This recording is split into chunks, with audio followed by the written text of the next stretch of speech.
Good afternoon. Thank you everyone for joining us. Let's jump right in. To date, 829,966 tests have been run in the state of Illinois, with 25,993 being reported in the last 24 hours.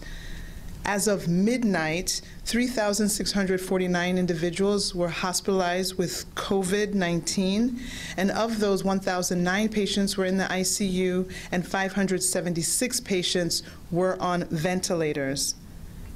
Since yesterday, 1,527 new confirmed cases of COVID-19 were added to our Illinois total, which brings our total confirmed cases to 115,833. Yesterday, many of you may have noticed that we passed a grim milestone, if you will, of over 5,000 lives lost. We are at a total of 5,186.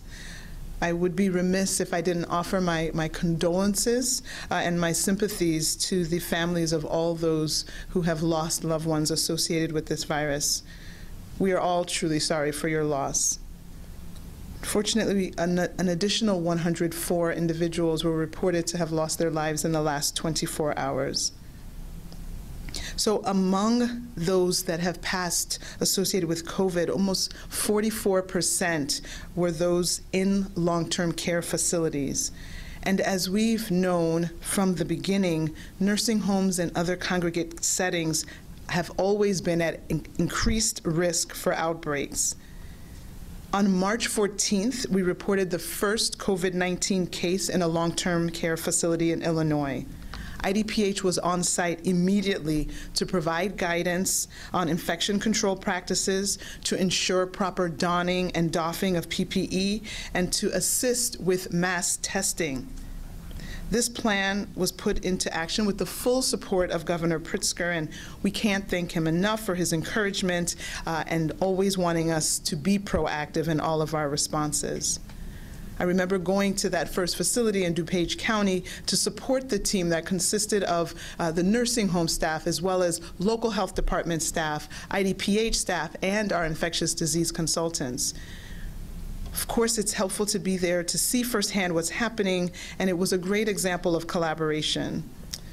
We do understand that the burden of disease in facilities is high in these high-risk congregate care settings, but we're ensuring that swift action is being taken, and we know that facilities must immediately notify public health officials of any confirmed COVID-19 case, whether it's a staff or a resident.